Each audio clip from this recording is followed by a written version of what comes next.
तुम्ही कधी विचार केला का छत्रपती श्री शिवाजी महाराजांनी स्वराज्य कसे उभे केले होते?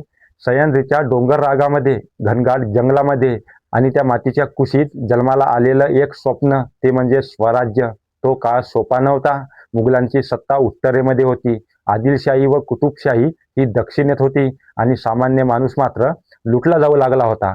त्या काळात जन्म झाला शिवाजी राजांचा. लहानपणापासूनच त्यांच्या मनावर एक संस्कार कोरला गेला होता.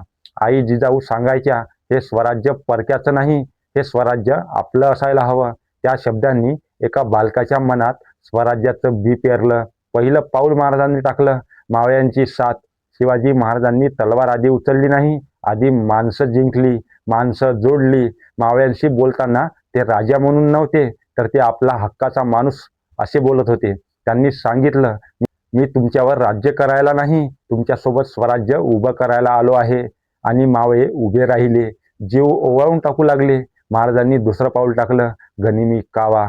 मोठ्या फौजा, हत्ती, तोफा हे महाराजांकडे नव्हते, पण त्यांच्याकडे होतं बुद्धी, धाडस आणि वेळेची अचूक जाण.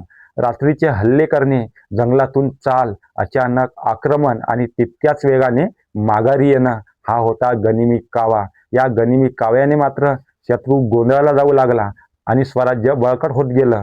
तिसरं पाऊल महाराजांनी उचललं, किल्ल्यांची साखळी. शिवाजी महाराजांना किल्ल्यांचं महत्त्व माहीत होतं. किल्ला म्हणजे फक्त दगड नाही, तो स्वराज्याचा श्वास होता.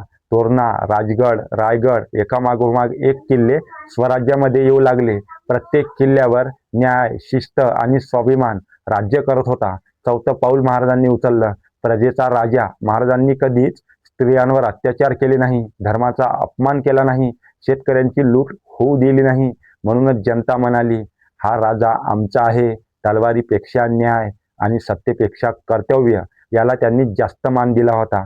स्वराज्याचं शिखर क्षण, अनेक युद्ध, कटकारस्थान, संकट या सगळ्यांना तोंड देत साल 1674 साली छत्रपती शिवाजी महाराजांचा भव्य दिव्य राज्याभिषेक झाला. तो फक्त एका माणसाचा राज्याभिषेक नव्हता, तो होता स्वाभिमानाचा, संघर्षाचा आणि जनतेच्या स्वप्नाचा विजय.